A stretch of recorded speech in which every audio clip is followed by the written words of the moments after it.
ከርስ ኦፍ ኖሌጅ ስለሚባለው ነገር የተወሰነ ነገር ልበላችሁ። በተለይ ከርስ ኦፍ ኖሌጅ ከሪሰርች አጻጻፍ ጋር በተገናኘ እንዴት አፌክት ሊያደርግ ይችላል የሚለውን አነሳላችኋለሁ።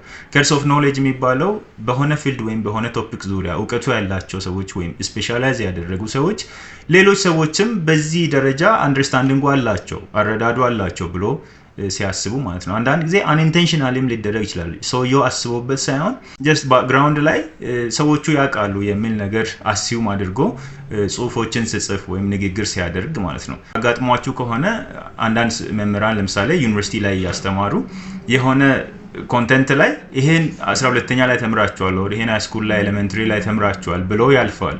መማራችንን በምን እርግጠኛ መሆን ይችላሉ?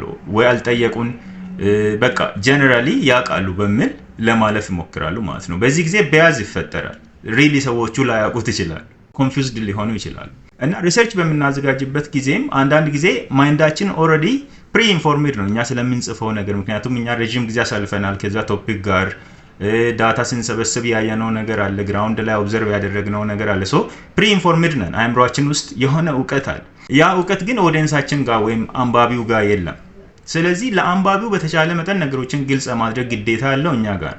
አንባቢ ጋር ሄዶ የኛ ጽሁፍ እኛ የምንጽፈው ነገር መጽሐፍ ልትጽፉ ትችላላችሁ፣ አርቲክል ልትጽፉ ትችላላችሁ፣ ማንኛውም ነገር የጻፋችሁት ነገር ሰዎች ጋር ሄዶ ሚስ አንደርስታንዲንግ እንዳይፈጠር ዜሮ ማድረግ እንኳን ባይቻል ሚስ አንደርስታንዲንግን ለመቀነስ መስራት ያለባችሁ እናንተ ናችሁ። ኦተር ግዴታ አለበት።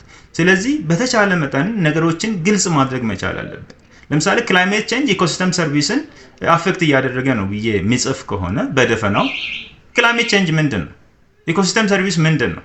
የማያውቅ ሰው የኔን አርቲክል ሊያነብ ይችላል። ስለዚህ ኢኮሲስተም ሰርቪስ ምንድን ነው ብለውን በተወሰነ መንገድ ማሳየት መቻል አለብኝ። ክላይሜት ቼንጅ ምንድን ነው፣ እንዴት ነው አፌክት የሚያደርገው ብለውን ማንዛዛት ማለት አይደለም፣ ግን ብሪፍሊ ማሳየት መቻል አለብኝ። ኦልዌይስ የሆነ ነገር በምንጽፍበት ጊዜ በአንባቢው ቦታ ላይ ሆነን ነው እንጂ መጻፍ ያለብን በእኛ ቦታ ላይ በራሳችን አተያይ አይደለም መጻፍ ያለብን። ምክንያቱም እኛ ኦልሬዲ ፕሪ ኢንፎርምድ ነን። አእምሯችን ቀድሞ ይነግረን አለ ኢቭን ከመጻፋችን በፊት ማለት ነው።